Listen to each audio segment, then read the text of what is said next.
नमस्कार। छुट्टन, मैं ना कहता था, दद्दू बिल्कुल सही कहते थे। डॉक्टर भगवान का रूप होता है। बड़े भैया आप सही कह रहे हैं। दाम जैसे गरीबन के लिए डॉक्टर बाबू डॉक्टर बाबू कितना कुछ नहीं करते। नहीं नहीं भाई, ऐसी कोई बात नहीं। भगवान का दिया हुआ सब कुछ है हमारे पास, इसलिए जन सेवा करते हैं। बताइए, आप दोनों में से कौन बीमार है? अब बीमार तो कोनो नहीं है डॉक्टर साहब, अब बस थोड़ा सुख सुविधा का बंदोबस्त हो जाए, आपका कृपा हो जाए।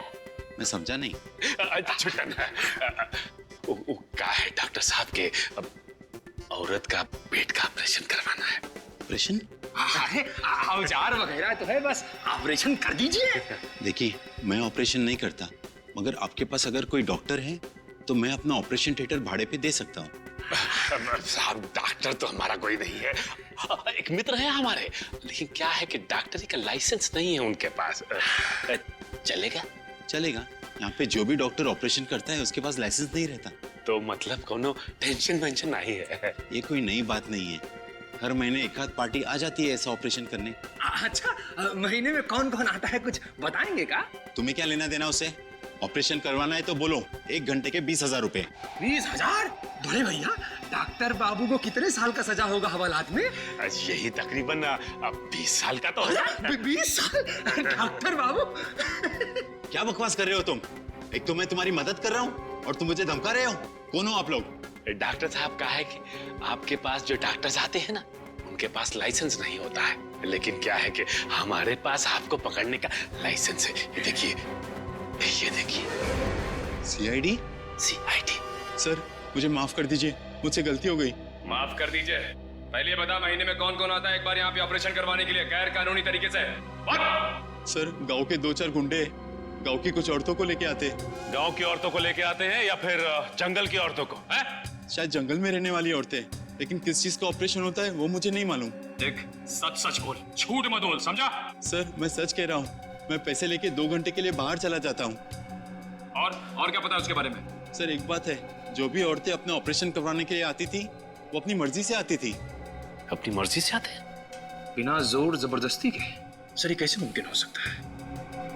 उन गुंडों की तस्वीर बनवानी होगी आपको। जी सर, जो भी आप कहेंगे। एक बात समझ में नहीं आ रही है, कोई भी औरत जानबूझकर अपने आप को मौत के मुंह में क्यों डालेगी? अरे तुम्हारे क्या कर रहा है? वनराज भाई, ये सहरी बाबू लोग कह रहे हैं कि ये सीआईडी से हैं और यहाँ छानबीन करने आए हैं। तो आप हैं इस गांव के करता धरता वनराज भाई। भाई प्यार से लोग हमको भाई कहते हैं, इज्जत देते हैं भाई। आप भी हमारे सवाल का जवाब दे दीजिए, हम भी आपको बहुत इज्जत देंगे। अब जैसा देश वैसी है। देखो, हम किसी सीआईडी वीआईडी को नहीं जानते। यहाँ हमारी हुकूमत चलती है, हमारा राज है यहाँ। तुम अगर हमसे सवाल पूछना चाहते हो तो हमारे साथ 2-2 हाथ करना पड़ेगा। अगर तुम जीते तो हम तुम्हारे एक नहीं 2-2 सवालों के जवाब देंगे। अगर हम जीते तो तुमको यहाँ से खाली हाथ जाना पड़ेगा। बोलो मंजूर? ठीक है, हो जाए 2 हाथ। ये क्या कह रहे हैं सर आप? देखते जाओ कैसे मजा चखाते हैं। ये लड़ेगा मेरे से, चूचू का मुर्गा ये लड़ेगा मेरे से।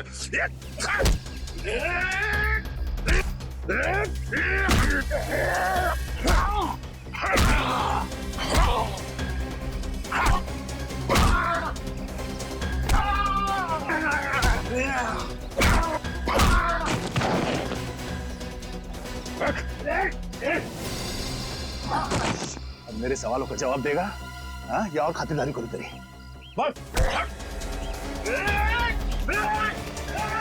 आपके जाएगा कहाँ?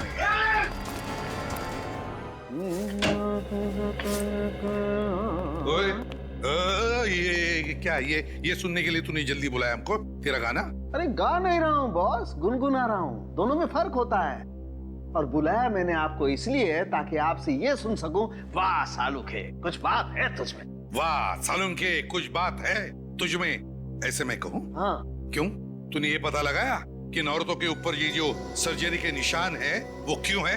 पता लगा लिया मैंने, पता लगा लिया है कि इन दोनों के पेट पर वो सर्जरी का निशान कैसा है। मतलब डॉक्टर साळुंखे ने अपना दिमाग लगा लिया? क्या पता लगा लिया आपने? इन दोनों औरतों का इस्तेमाल इंसानी कुरियर की तरह से हो रहा था। क्या? इन औरतों को इंसानी कुरियर की तरह इस्तेमाल किया गया? हाँ, इन दोनों के पेट को काट कर कोई चीज जबरदस्ती इनके पेट के अंदर रखी गई और फिर पेट को सिल दिया गया। और दोनों के पेट पर 2-2 बार काटने के निशान हैं। 2 बार के टांके हैं, अलग अलग किस्म के। मतलब सर?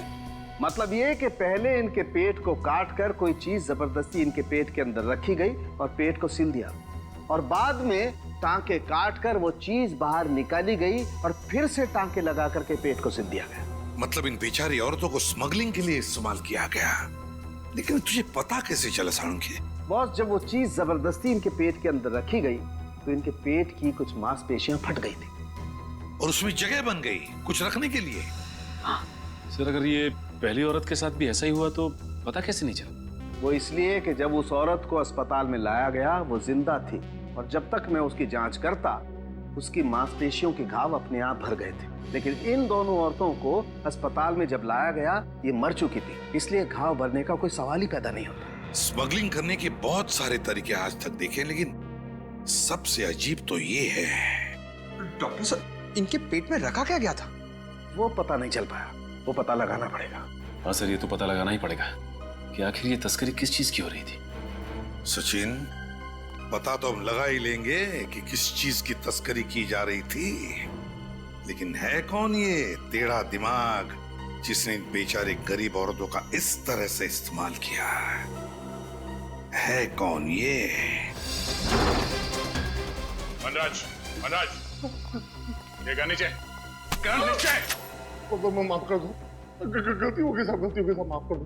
क्यों पहलवानी भूल गए? साहब मैं डर गया था साहब, मैं अपने लोगों के सामने अपनी नाक कैसे कटा सकता साहब, इसीलिए मैंने उन लोगों के सामने आपसे 2-2 हाथ करने की चुनौती दी थी साहब। आप जीत गए साहब, मैं हार गया साहब, माफ कर दो साहब। तो तुम वहां से भागे क्यों? मैं डर गया था साहब। सच्ची बताऊं साहब, मैं जंगल की लकड़ियां काट करके उसकी तस्करी करता हूँ साहब। मुझे नहीं मालूम था साहब इतने से जुर्म के लिए सीआईडी वाले मुझे पकड़ने के लिए यहाँ तक आ जाएंगे साहब। ये लो, हम लोग जंगल के औरतों की बात कर रहे हैं और ये जंगल के लकड़ियों की बात कर रहा है। जंगल की औरतें? मैं कुछ समझे साहब। किसी जानते हो, ऐसी औरतों को नीलगिरी के जंगल से मुंबई लाया जाता है, इनका पेट काट के टाके लगाए जाते हैं। पेट के टाके? हाँ। मैं ऐसा कुछ नहीं जानता साहब। मैं सच्ची बताऊं साहब, अगर हमारे गांव में कोई अनजाना आदमी घुस जाता तो हम लोग उसको चेतावनी देकर के छोड़ देते हैं, लेकिन ये नीलगिरी के लोग बहुत खतरनाक लोग हैं साहब। एक बार मैंने अपने कुछ साथियों को नीलगिरी के जंगल में भेजा था कब्जा करने के लिए। पता नहीं साहब वो कहाँ गया, आसमान खा गया कि जमीन निकल गया, आज तक वापस नहीं आया था। हाँ सर। क्या स्मगलिंग? किस चीज की स्मगलिंग सर? ठीक है सर, मैं पता लगाता हूँ। ओके। एसीपी साहब का फोन था, उन औरतों का पेट काटकर उनमें कोई चीज रखी जाती थी स्मगलिंग करने के लिए। मनराज, नीलगिरी के जंगल में ऐसे कौन सी कीमती चीज है जिसकी तस्करी के लिए कोई इतनी घिनौनी हरकत करेगा? ऐसी कोई चीज है नहीं साहब, मैं इस जंगल के चप्पे चप्पे से वाकिफ हूँ साहब। अगर यहाँ ऐसी कोई चीज होती तो मैं जंगल की लकड़ी की तस्करी क्यों करता साहब? हाँ, पुरातत्व विभाग के कुछ लोग यहाँ पे आए थे, 3 साल तक उन्होंने खोजबीन की, लेकिन उनको भी कुछ नहीं मिला साहब। कब हुआ था ये सब? पुरातत्व विभाग वाले लोग कुछ 5 साल पहले आए थे साहब। 3 साल तक उन्होंने इस जंगल के चप्पे चप्पे को खोजा साहब, उनको कुछ नहीं मिला साहब। सर, बहुत ही अजीब बात है, जब ये जंगलवासी किसी बाहर वाले को जंगल में जिंदा ही नहीं छोड़ते थे, तब 3 सालों तक उन्होंने आर्कियोलॉजिस्ट को यहाँ काम कैसे करने दिया? उस आर्कियोलॉजिस्ट का पता लगाना होगा जिसने नीलगिरी के जंगल में इतना समय बिताया। वो इस जंगल के चप्पे चप्पे से वाकिफ है। रजत, काम करो, जंगल की तलाशी लेने की तैयारी करो। आप? जी, मैं सुष्मिता, निशिकांत की पत्नी। अच्छा, हमें निशिकांत जी से ही मिलना है। लेकिन वो तो 2 साल पहले ही गुजर गए। माफ कीजिएगा, हमें पता नहीं था। कैसे मौत हुई उनकी? अब मैं क्या बताऊं? निशिकांत नीलगिरी के जंगलों में कुछ अमूल्य वस्तु की खोज करने गए थे। 3 साल वहाँ पर रहे भी, पर उन्हें वहाँ पर कुछ नहीं मिला। पर जब लौटे तो बहुत खुश थे। इतनी मेहनत के बाद उन्हें कुछ मिला नहीं, फिर भी वो खुश थे। क्यों? क्योंकि सरकार ने उन्हें आर्कियोलॉजी के लिए नेशनल प्राइड अवार्ड देने का फैसला लिया था और उन्हें कुछ सर्टिफिकेट और मेडल भी मिलने वाले थे। पर जब वो अवार्ड फंक्शन से लौट रहे थे तब उनकी गाड़ी का एक्सीडेंट हो गया, उसमें आग लग गई। और उसमें निशिकांत भी जलकर मर गए। किसी ने सोचा भी नहीं होगा कि ऐसी मौत हो जाएगी उनकी। जी मुझे पता था, और ये बात निशिकांत को भी पता थी। मैंने कई बार निशिकांत को समझाने की कोशिश की, लेकिन उन्होंने मेरी एक भी नहीं सुनी। और निशिकांत जी जानते थे कि उनकी मौत होने वाली? जी, आखिर नीलगिरी के जंगल के अभिशाप से कब तक बचे रहते वो? ये कैसी बातें कर रही हैं सुष्मिता जी आप? इतनी पढ़ी लिखी होकर आप श्राप अभिशाप ऐसी बातों पर यकीन रखती हैं? मुझे ज्ञान है, तभी तो विश्वास है। उस खौफनाक अभिशाप के मुताबिक उस जंगल वासियों के अलावा जो भी कोई उस जंगल में घुसने की कोशिश करेगा तो नीलगिरी जंगल के देवता उस पर क्रोधित हो जाएंगे और उसे कभी क्षमा नहीं करेंगे। आग की बारिश करके नीलगिरी जंगल के देवता उस पापी को जलाकर राख कर देंगे, और निशिकांत की मौत भी जलने से हुई है। ये आपका अंधविश्वास है सुष्मिता जी। इस हकीकत के बारे में निशिकांत ने खुद रिसर्च करके पता लगाया था, और ये आज की बात नहीं है, हजारों साल पहले की बात है।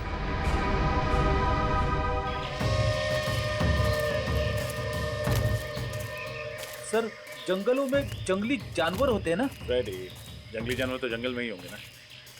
ये बात तो है सर, मगर उन जंगली जानवरों ने हम पर हमला कर दिया तो? Yes sir. क्या? जी। क्या हुआ सर? एसीपी सर का फोन था, उन्होंने उस प्राचीन कार उस आर्कियोलॉजिस्ट के बारे में पता लगाया। उसकी तो 2 साल पहले ही मौत हो चुकी है। ये तो बहुत बुरा हुआ। सो तो है विनीत। एसीपी सर ने यह भी बताया कि 2 साल पहले उनको सरकार की ओर से कोई पुरस्कार दिया गया, और जब पुरस्कार मिलने के बाद वो घर लौट रहे थे तो रास्ते में उनकी गाड़ी को आग लग गई और जल के वो मर गए। उनकी पत्नी का कहना है कि नीलगिरी के जंगल में जाने की वजह से उन्हें श्राप लगा। कैसा श्राप? फ्रेडी, उनकी पत्नी का मानना है कि नीलगिरी के जंगलों में जंगली लोगों के अलावा अगर कोई और जाता है तो उसे जंगल के देवता का श्राप लगता है, उस पर आग की बारिश होती है। अरे बाप रे, फिर तो हमको भी श्राप लगेगा और हम पर भी आग की बरसात होगी। क्या फ्रेडी, भी ऐसी चीजों में मानते हो क्या? नहीं सर, वो बात नहीं है, मगर सावधानी बरतने में ही समझदारी है ना।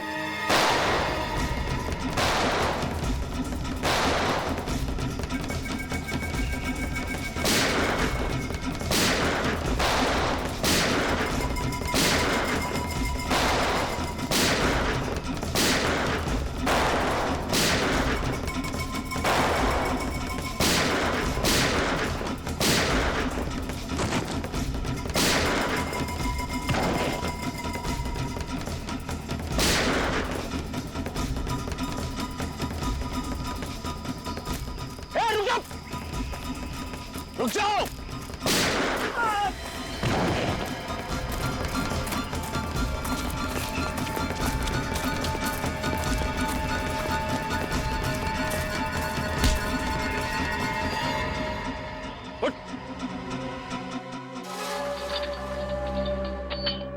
मैं आखिरी बार पूछ रहा हूं, पता क्यों मारना चाहते थे हमें? अरे यार, ये कब से टाक टुक किए जा रहा है? सरल सीधी हिंदी भाषा नहीं आती क्या? आप लोग कौन हैं और इसे बांध के क्यों रखा है? आप कौन हैं और हमसे ये क्यों पूछ रहे हैं? मैं नीलगिरी के जंगलों का मास्टर जी हूँ। 5 साल पहले जब आर्कियोलॉजिकल डिपार्टमेंट यहाँ आया था तब मैं यहीं रुक गया था, ताकि इन लोगों के तौर तरीकों को सीख सकूं और इनकी मदद कर सकूं। तब तो आप इसकी भाषा भी जानते होंगे? जी हाँ, थोड़ी बहुत जानता हूँ। मगर आप लोग कौन हैं? हम लोग सीआईडी से। इस आदमी ने हम पर गोली चलाई थी, इसलिए इसे गिरफ्तार करना पड़ा। ओह, क्या आप इससे पूछ सकते हैं कि इसने हम पर गोली क्यों चलाई थी और किसके कहने पर चलाई थी? जी, मैं कोशिश करके देखता हूँ।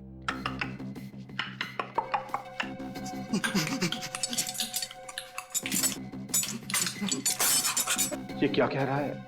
मैं समझने की कोशिश कर रहा हूँ मगर ठीक से समझ नहीं पा रहा हूँ। आपको देखकर ये बिल्कुल सहम गया है। मैं इन लोगों का ख्याल रखता हूँ, बीमारी में इनकी सेवा करता हूँ, इसलिए जंगल के वासी मेरा आदर सम्मान करते हैं। इसके हाथ पर ये गोदन है, कम से कम इसका मतलब तो समझा सकते हैं आप? देखिए, जैसा कि मैंने कहा, मैं ठीक से तो नहीं जानता, कोशिश करके देखता हूँ।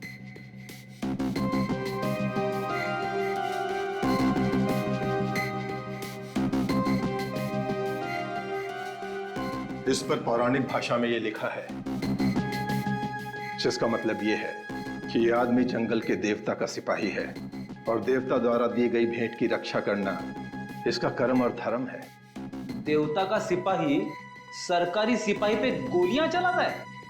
ये लोग इस जंगल को अपनी जन्मभूमि मानते हैं और इसकी सुरक्षा करना अपना कर्तव्य समझते हैं। इन लोगों का मानना है कि अगर बाहर का कोई इंसान इस जंगल में प्रवेश करेगा तो जंगल के देवता नाराज हो जाएंगे और उन पर आग की बारिश होगी। फिर आग की बारिश?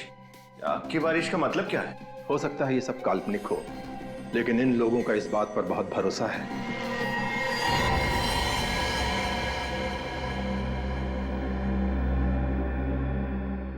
ये तो मर गया। मर गया? अरे ये तो सही सलामत। क्या हो गया इसे? लगता है इसे जंगल के देवता का श्राप लग गया। मास्टर जी, आप भी इन बातों पर विश्वास करते हैं? देखिए, आप लोग जैसा समझना चाहते हैं समझ लीजिए, लेकिन मुझे ऐसा लगता है कि इसने आप लोगों से बातचीत की, इसलिए गांव के देवता का श्राप इसको लग गया। मास्टर जी, कोई श्राप व्राप नहीं होता। विनीत, डॉक्टर साळुंके को फोन लगाओ। वो यहाँ आएंगे और बताएंगे कि इसकी मौत कैसे हुई। May I come in, please? अरे आइए आइए, आपको कौन रोक सकता है? खुश हो गया। क्या बोला? नहीं तो कुछ नहीं। अच्छा, मैं वो जानने के लिए आया था कि वो नीलगिरी वाले केस का मसला सुलझा क्या? टाइम पास करने आया। नहीं नहीं, टाइम पास नहीं यार, जो पूछ रहा हूँ बताओ ना। वो आग की बारिश वाली गुत्थी सुलझी कि नहीं? साळुंके, तू आग की बारिश की बात ही मत कर, दिमाग खराब हुआ है मालूम है? पर वो आर्कियोलॉजिस्ट की बीवी, उसके बाद वो नीलगिरी का मास्टर जी, और अब तू। यार तू भी कैसा आदमी है? ऐसे पौराणिक चीजों पर विश्वास रखता है तू? आग की बारिश? अरे विश्वास नहीं रखता बॉस, बल्कि मैं ये बताने के लिए आया हूँ कि वो आग की बारिश आखिर है क्या चीज। और तो फिर बता ना। अरे आग की बारिश तो मेरी जेब में है। ये जरा पेन ड्राइव लगाओ कंप्यूटर में। सर, आओ।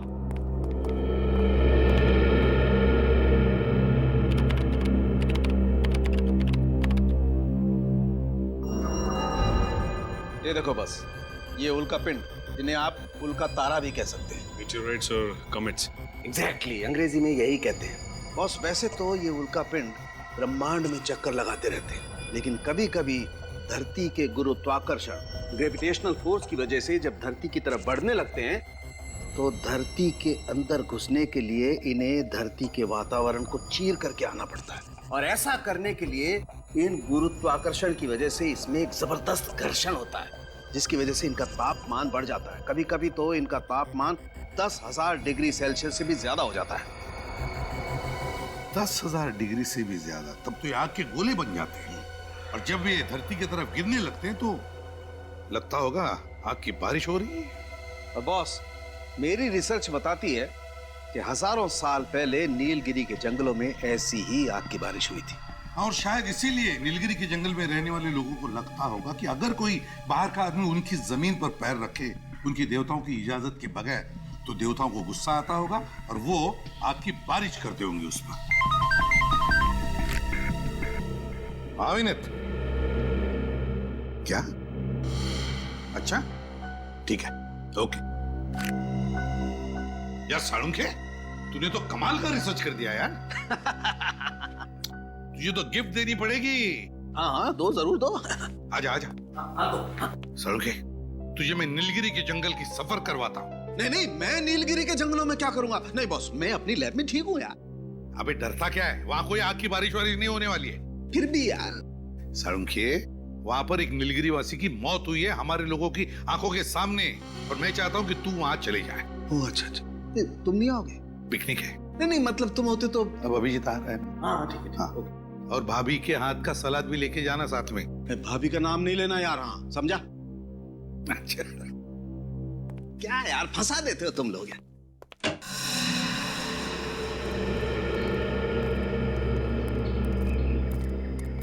भाई साहब, 3 लस्सी देना। बढ़िया साहब। अरे बाप रे बाप। ऐसे कई रहस्य हैं जिनके राज हम अभी तक जान नहीं पाए। आखिर ये सब कर कौन रहा है, और ये सब करने के पीछे उसका मकसद क्या है? जंगल में रहने वाले लोग बंदूकें लेके घूम रहे हैं, ये सब हथियार उनके पास आए कहाँ से? और सर, ये बेचारे गांव वाले जंगल में कदम रखने से भी डर रहे हैं, इन्हें अपनी जान गंवाने का खतरा है वहाँ। आखिर ये नीलगिरी के जंगलों में चल क्या रहा है? और वो भगवान का आशीर्वाद, आखिर वो चीज क्या है जिसे ये लोग भगवान की भेंट समझते हैं? कोई बहुत ही खास, बहुत ही अनोखी वस्तु होगी जिसको इन जंगलवासियों ने कभी देखा नहीं। और कोई तो कारण है जिसकी वजह से इन जंगलवासियों को लगता है कि भगवान ने ये वस्तु खासकर उन्हीं के लिए भेजी है। और वो आदमी जिसे हमने जंगल में पकड़ा था, वो जंगल का सिपाही था। जंगल वासियों ने उसे उस खास पेट की रक्षा के लिए तैनात किया हुआ था। मुझे लगता है ये जंगल वाले अनपढ़ हैं, नासमझ हैं। जरूर कोई आदमी है जो इनके दिमाग में चीजें डाल रहा है, लेकिन कौन? सर, मुझे लगता है सब जानने के लिए हमें जंगल में छापा मारना चाहिए। हमें अपनी पूरी ताकत और पूरी तैयारी के साथ जंगल में जाना ही होगा। हाँ सर। मेरे दिमाग में भी यही बात चल रही है विनीत। जब तक हम उस जंगल की खाक नहीं छानेंगे तब तक ये राज राज ही रहेगा। लेकिन मुझे चिंता है जंगल में रहने वाले औरतों की, बच्चों की। छापा मारते वक्त कहीं उन्हें कुछ ना हो जाए। ये लो, आपको दे दो। कर दिया सत्यानाश। अब ये दही के पैसे कौन भरेगा? आप इस पर गुस्सा मत कीजिए, इसे जाने दीजिए। पैसे हम भर देंगे। लो, इन लोगों को भगवान का प्रसाद समझो जो आज तुम इनकी वजह से बच गए। मेरी तबीयत खराब है, मैं घर जाना चाहता हूँ। तबीयत ठीक नहीं थी, पहले बोलना चाहिए था ना। जाओ जाओ यहाँ से, नहीं तो और सामान का नुकसान करोगे। अरे जल्दी जा भाई। ये लड़का मुझे कुछ गड़बड़ लग रहा है। मैं देखते ही ऐसे चला क्यों गया? पीछा करते हैं इसका।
फिर उधारी क्या चाहिए? ए, बात चुराती पैसे नहीं है? कहाँ से?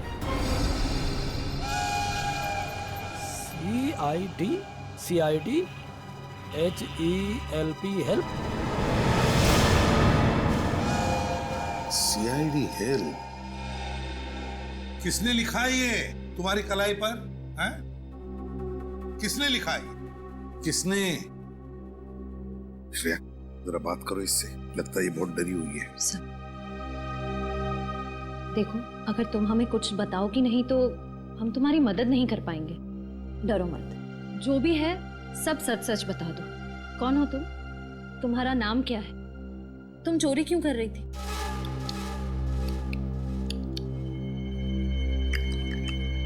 सर, ये कौन सी भाषा है? ओह सर, ये तो अफ्रीकन भाषा है। चुप रहो। देखो, ऐसे चुप मत बैठो। बताओ हमें, कौन हो तुम, कहां से आई हो?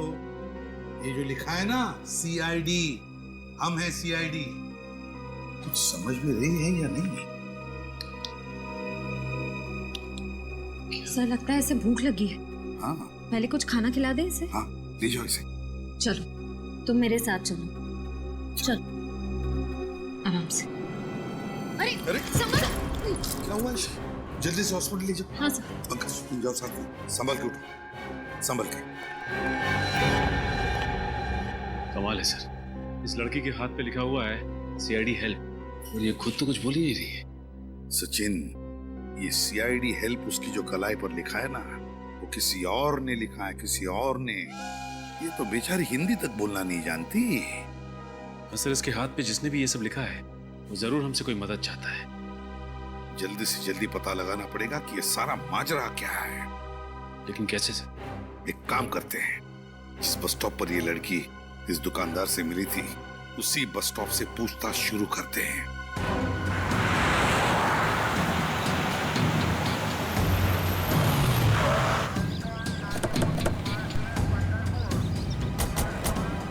कहाँ पे सोई थी वो औरत? साहब उधर सोई हुई थी। ये सामने वाली दुकान मेरी है। सर हो सकता है उस औरत को किसी ने इस बस स्टैंड पे लाके छोड़ दिया हो सकता है। उन पैसेंजर से पूछो जो रात को यहाँ पे सोए हुए थे, उनमें से जरूर किसी न किसी ने उस औरत को देखा होगा यहाँ। हाँ? सर आपने इसको देखा है कहीं?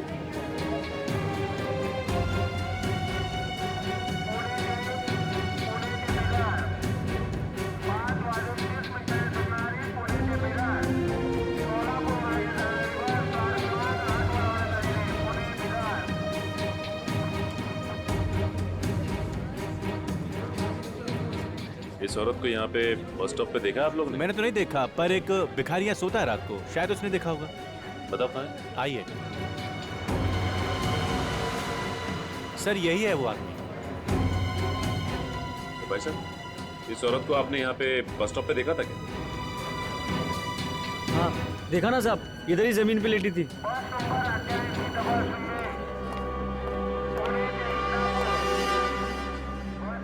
इस औरत को तुमने यहाँ पे जमीन पे लेटे हुए जी साहब। तो तुमने उसे यहाँ बस स्टॉप पे आते देखा क्या? साहब वो अपने आप थोड़ी ही आई थी, उसको तो लाया गया था। साफ बताओ बात क्या जानते हो उसके बारे में? साहब रात करीब 2 बजे जीप में 2 लोग इसको लेकर यहाँ आए थे और इसको छोड़कर यहाँ से चले गए। वो औरत चीखी चिल्लाई नहीं? नहीं साहब, शायद बेहोश थी या हो सकता है वो नींद में हो। तुमने गाड़ी का नंबर नोट किया? कुछ याद है तुम्हें? साहब बहुत अंधेरा था। ये सब तुम्हें अजीब नहीं लगा? तुम उस औरत की मदद कर सकते थे। मैं किस किस की मदद करूं? ऐसा तो पहले भी हो चुका है। मतलब? इससे पहले भी 2 बार ऐसा हो चुका है। कुछ लोग औरत को लेकर यहाँ आते थे और छोड़कर चले जाते थे। मैं खुद की मदद नहीं कर सकता साहब, तो उसकी क्या मदद करेगा? इसका मतलब इससे पहले भी 2 औरतें उस दरिंदे का शिकार हो चुकी हैं। लेकिन सर अभी तक हमारे पास उन दोनों औरतों के गायब होने की जानकारी नहीं है। हाँ, क्योंकि उन दोनों के हाथ पे CID हेल्प नहीं लिखा हुआ था। सर अब क्या करें? उस औरत के होश में आने का इंतजार। सालुंके साहब उस औरत के साथ में ही हॉस्पिटल में जहाँ पे उसका इलाज चल रहा है। अब इस केस की तह तक सालुंके साहब ही पहुंचा सकते हैं। अब कैसी तबीयत है इसकी? पहले से बेहतर है बस। और क्या बता सकता है इसके बारे में? बस 2 बातें पता चली हैं। एक तो ये कि इसके खून में हमें एक ऐसी दवाई मिली है जिसकी वजह से ये अपनी याददाश्त खो बैठी है। सर इसीलिए इससे अपना नाम नहीं याद आ रहा था। ये कौन है, कहां से आई है, इसके साथ क्या हुआ है, इसे कुछ पता नहीं। इस औरत की पूरी तरह से याददाश्त चली गई है। तो फिर ये औरत जरूर कुछ न कुछ तो जानती है। कोई ऐसा राज जो कोई नहीं चाहता उसका पर्दाफाश हो। पर हम उस राज का पता तो लगा ही लेंगे, और किसका राज है ये भी पता लगा लेंगे। और दूसरी बात ये बॉस कि इसके पेट की सर्जरी की गई है। इसका पेट काटा गया है और लगभग 25-30 घंटे पहले ही वापस से टांके लगाकर पेट सिला गया है, वो भी सस्ते वाले नायलॉन धागे से। पेट को काटा है तो कहीं इसका कोई ऑर्गन तो नहीं निकाल लिया? इसके किसी अंग की चोरी नहीं हुई है। तो फिर क्या हो सकता है? क्यों काटा होगा इसका पेट? ये बात अभी पता नहीं लगी है। सर इस औरत को तो कुछ याद ही नहीं है। अगर से होश भी आ गया तो भी हमें कोई जानकारी नहीं मिल पाएगी।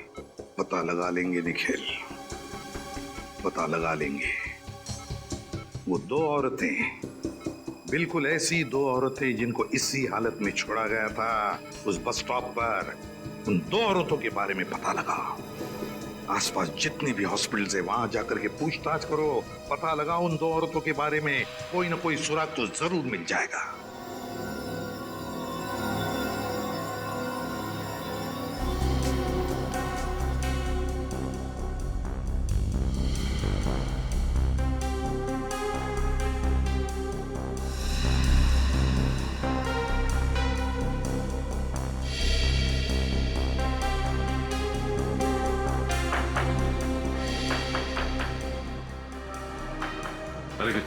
सर यहाँ तो कुछ नहीं पता चला। एक ही हॉस्पिटल बचा हुआ है अब, सिटी हॉस्पिटल। वहां चल के देखते हैं। Sir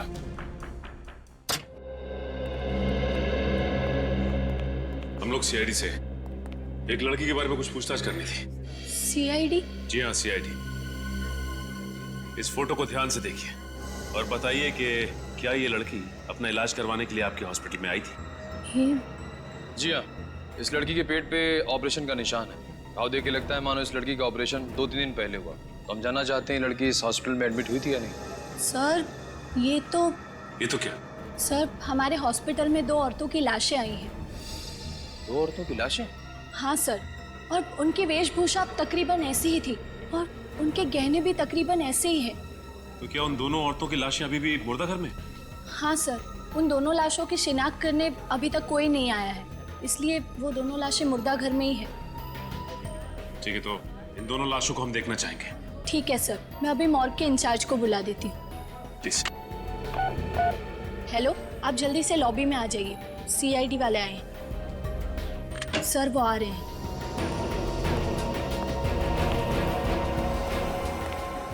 sir. जी कहिए। आपके मुर्दा घर में जो 2 औरतों की लावारिश लाशें पड़ी हैं, वो देखना चाहते हैं। ठीक है। यही है उन दोनों औरतों की लाशें। इन दोनों की पोस्टमार्टम रिपोर्ट मिल सकती है ना? लेके आता हूँ अभी। प्लीज।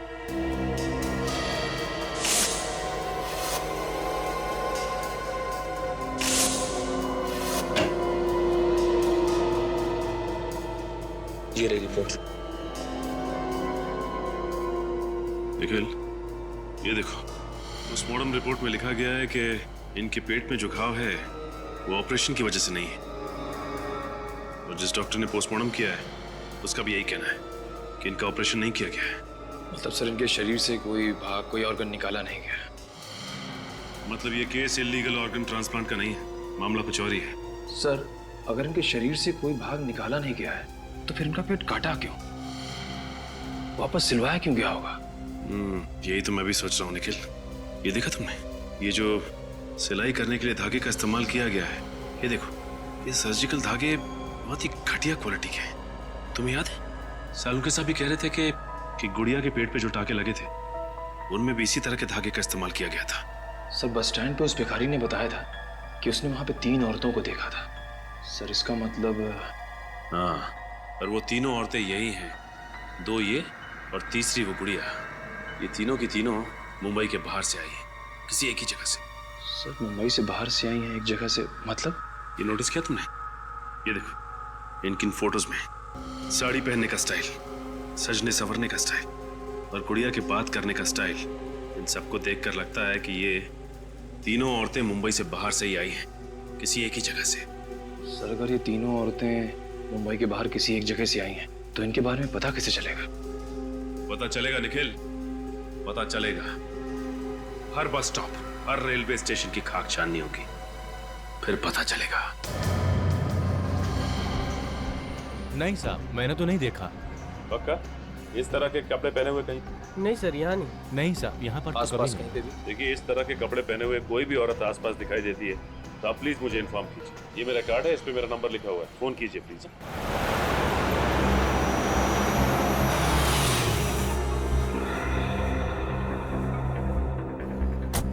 सर, ये 6ठा बस स्टॉप है, लेकिन इस औरत के बारे में अब तक कुछ पता नहीं चला। पता चलेगा निखिल, हर बस स्टॉप पे पता करना पड़ेगा, जब तक ये पता नहीं चल जाता कि ये औरतें आ कहां से रही।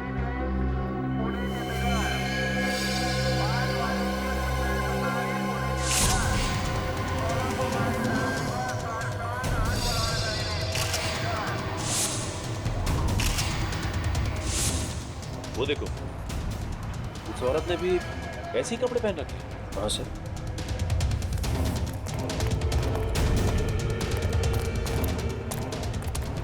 अरे सुनिए, देखिए, घबराइए मत, हम लोग CID से। हाँ, देखिए, डरिए मत, कुछ नहीं होगा आपको। इस औरत को देखिए, जानती हैं आप इसे? जानती? अच्छा, ये बताइए कि आपका नाम क्या है, कहाँ से आई हैं आप? नीलगिरी के जंगले। नीलगिरी का जंगल? हाँ, आखिर इन भोली भाली अनपढ़ औरतों को नीलगिरी के जंगल से मुंबई क्यों लाया जा रहा है, और वो भी उनका बेवजह ऑपरेशन करने के बाद? कोई ना कोई राज तो जरूर छुपा है इस नीलगिरी के जंगल में, ये वहां जाकर ही पता चलेगा।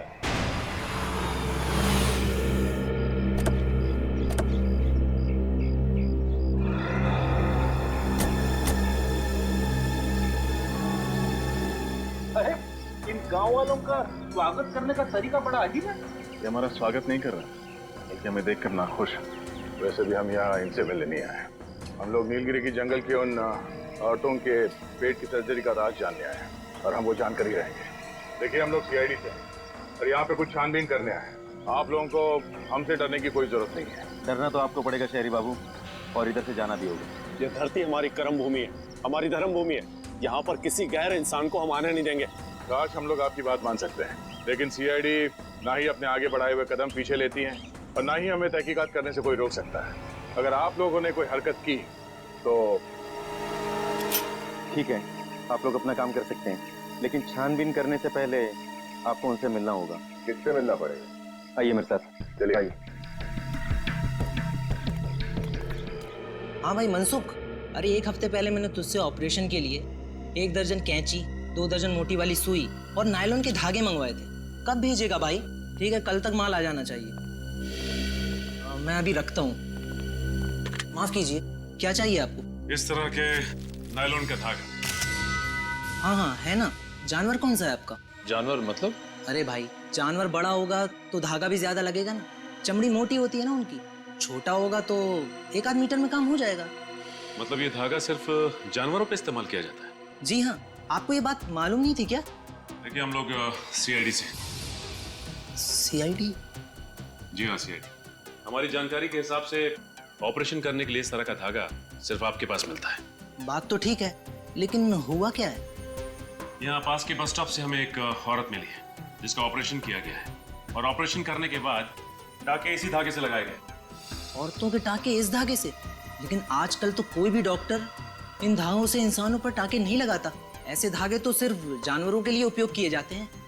लेकिन ये धागा एक नहीं, 3 औरतों के पेट पे टाके लगाने के लिए इस्तेमाल किए गए हैं। 3 औरतों पर?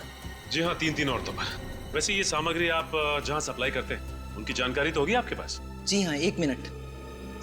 ये लीजिए।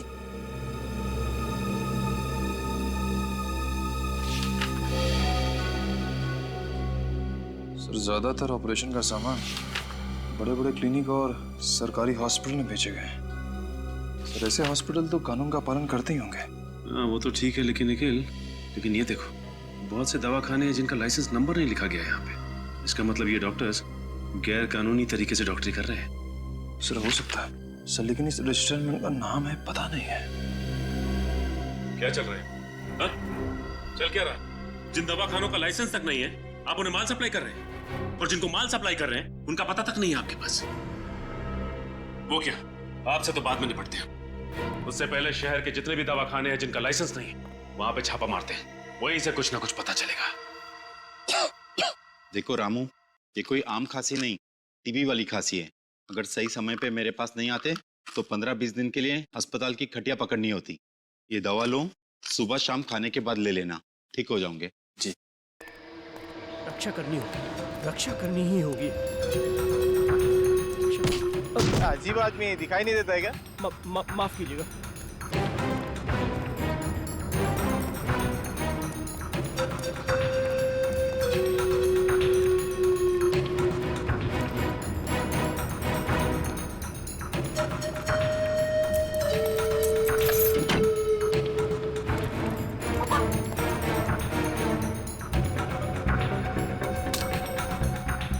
सुरक्षित है, भगवान की धरोहर सुरक्षित है।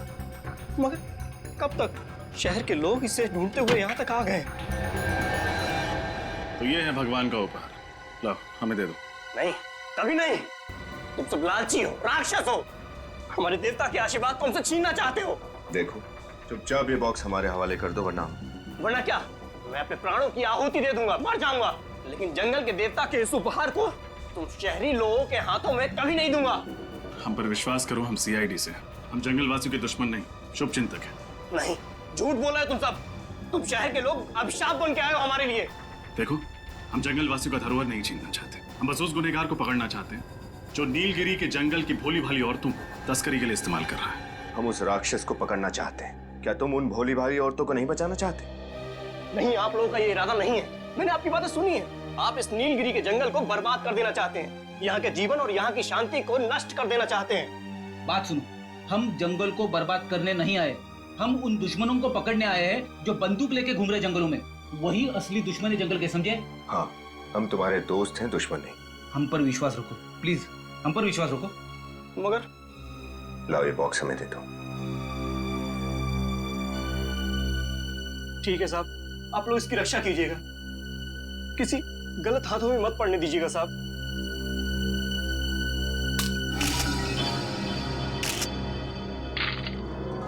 ये बैंगनी पत्थर, इसे तुम भगवान का उपहार मानते हो? इन बैंगनी रंग के पत्थरों को तुम भगवान की भेंट समझते थे? आपको कदर नहीं है इनकी साहब। ये उपहार है भगवान का हमारे लिए। ऊपर से गिरे हैं ये साहब, चमत्कार है ये साहब, भगवान का चमत्कार हमारे लिए। सोलंकी साहब, यस सर, आप सेफ हाउस पहुंचे। क्या बात है डॉक्टर साहब, आप इस पत्थर को इतने गौर से क्यों देखे जा रहे हैं? इस पत्थर में कोई खास बात है क्या? खास बात है, बहुत ही खास बात है। ये टेफाइट पत्थर है और बहुत ही कीमती है। क्या ये पत्थर कीमती है? 1 ग्राम टेफाइट की कीमत कम से कम 10 लाख रुपए होती है। अरे बाप रे! और ये जो सारे पत्थर तुम लोगों को मिले हैं, इनकी कीमत कम से कम 25 से 30 करोड़ रुपए है। सर फिर तो जरूर इन्हीं अमूल्य टेफाइट पत्थरों को औरतों के पेट में छिपाकर उनकी तस्करी का रैकेट चलाया जा रहा था। हाँ, तुम बिल्कुल ठीक कह रहे हो। इन पत्थरों की ही तस्करी हो रही थी उन औरतों के जरिए। हमें ये पता करना चाहिए कि इन पत्थरों की तस्करी के पीछे किसका हाथ है। लेकिन ये पत्थर नीलगिरी के जंगलों में आए कहां से? वर्षों पहले जिस मीटियोर की वजह से आग की बारिश हुई थी, ये उसी के टुकड़े हैं जो जमीन पर गिरकर टेफाइट पत्थर में बदल गए। हमें नीलगिरी के जंगलों में एक बार फिर से जाकर के उस जमीन की अच्छी तरह से जांच करनी चाहिए। हम नीलगिरी के जंगल में जाएंगे जरूर, पर पूरी तैयारी के साथ।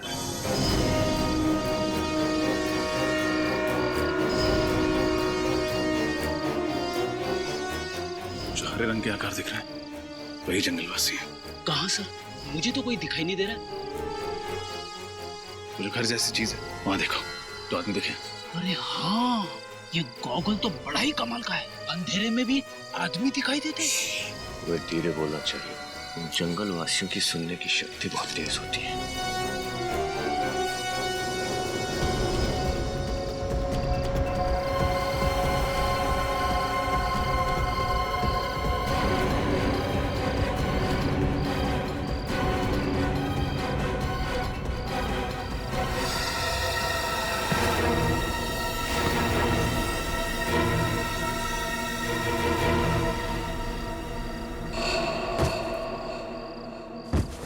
अंदर चल के देखते हैं।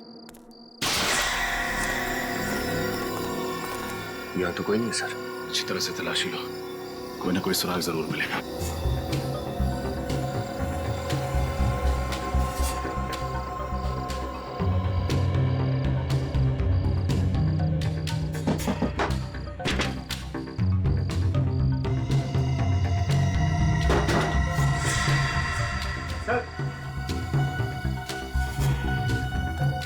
ये देखिए सर, नोटों की गड्डियां और टेफाइट पत्थर।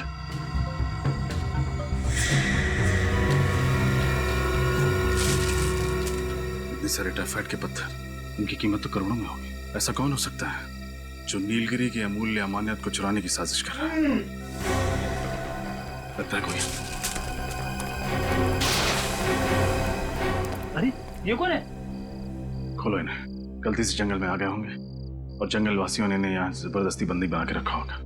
पानी पानी पानी पानी पानी।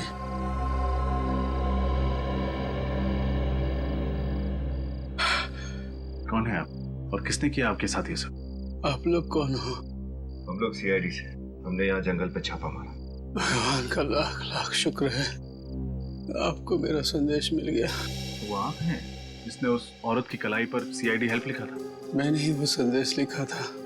मैं एक डॉक्टर हूँ। 2 साल पहले नीलगिरी में मुझे भेजा गया था। जंगल वासियों की तबीयत बहुत बिगड़ गई थी, लेकिन मुझे अगवा कर लिया गया और 2 साल तक मुझे इसी तरह बंदी बना कर रखा था। किसने अगवा किया था आपको? पता नहीं, मैंने उनका चेहरा नहीं देखा है। लेकिन इन लोगों ने आपको यहाँ 2 साल तक इस तरह से क्यों? क्योंकि उनको मेरी जरूरत थी। कैसी जरूरत? जंगल की गरीब औरतों का पेट काटकर मैं उसमें टेफाइट पत्थर भरा करता था। इस तरह ये लोग तस्करी करते हैं। अगर मैं ऐसा नहीं करता तो वो लोग मुझे मार डालते। इसलिए उस औरत गुड़िया की कलाई पर वो संदेश लिखा था। बस यही उम्मीद थी कि आप लोग आएंगे, मुझे और उन औरतों को इस नर्क से बचा देंगे। तो वो डॉक्टर आप हैं। कौन चला रहा है ये रैकेट? किसके इशारे पर हो रहा है सब? पता नहीं, मैंने सिर्फ उसकी आवाज सुनी है। जब वो मुझे यहाँ मिलने आता है तो मेरी आंखों पर पट्टी होती है। वो आपसे इस झोपड़े में मिलने आता है?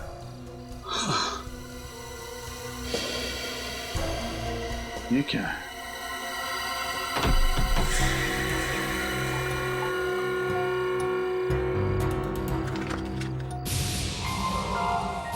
सर्टिफिकेट।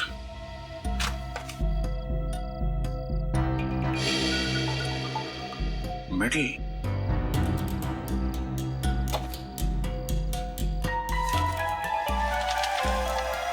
तो ये है, इसका हाथ है इस पूरे रैकेट के पीछे।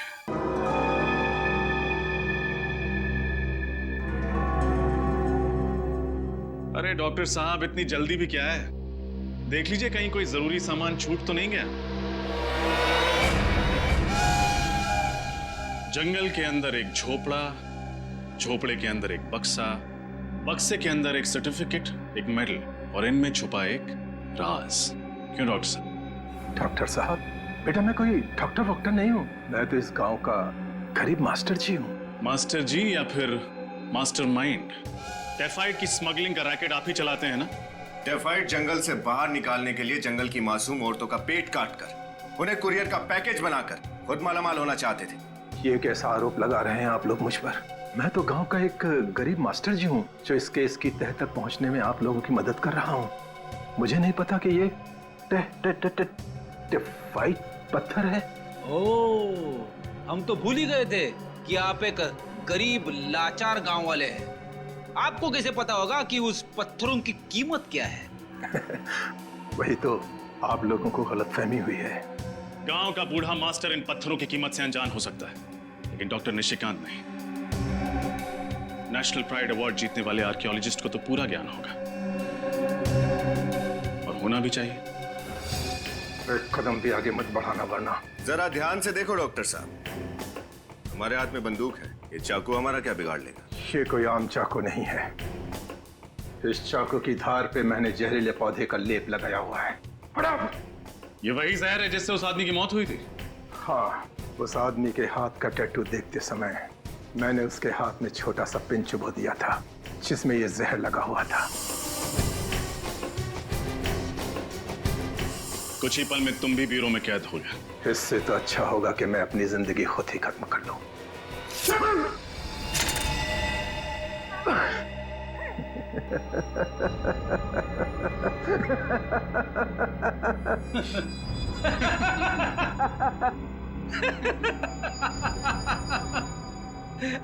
कोई प्रॉब्लम नहीं है डॉक्टर साहब। हमारे डॉक्टर सालुंके साहब ने जहर को बेअसर करने की दवाई दी है, एंटीडोट।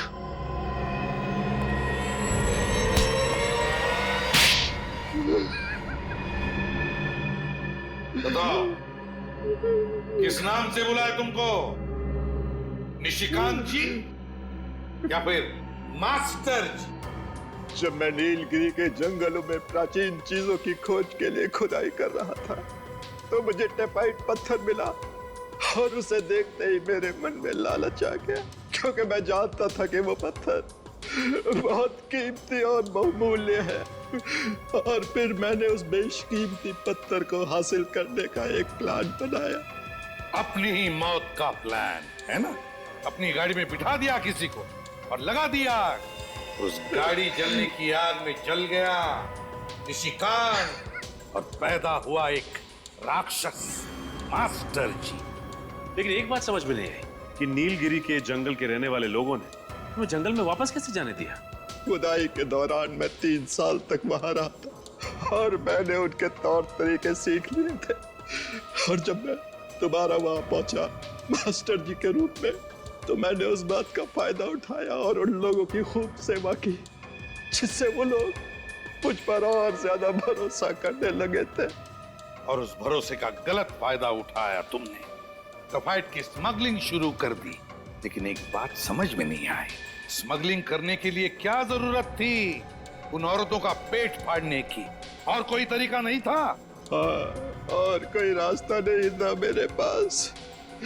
इसलिए मैंने नीलगिरी गांव के एक सामान्य से डॉक्टर को अगवा कर लिया और गांव की औरतें जब अपने पेट के दर्द के इलाज के लिए वहां आती थी तो वो डॉक्टर उसके पेट की सर्जरी करके टाइफाइड पत्थर को उसमें छिपा देता और फिर हम उसे शहद भेज देते थे। उन औरतों के घर वाले उनके बारे में पूछते नहीं थे? मैं उन्हें समझा देता कि वो जंगल के किसी जानवर का शिकार हो गई होगी और वो लोग आसानी से मेरी बात को मान लिया करते थे। और तुम्हारी इस गांव के क्लिनिक में पेट काट कर टाइफाइड पत्थर भरे जाते थे और जिस क्लिनिक में हम लोग गए वहां पे पेट काट कर ये पत्थर निकाले जाते थे, राइट? हाँ? पैसा पैसा पैसा, तुम्हारे इस पैसों की लालच ने न जाने कितनी निर्दोष औरतों की जान ली। इंसान के रूप में राक्षस और ऐसे राक्षस का अंत फांसी के फंदे पर ही हो।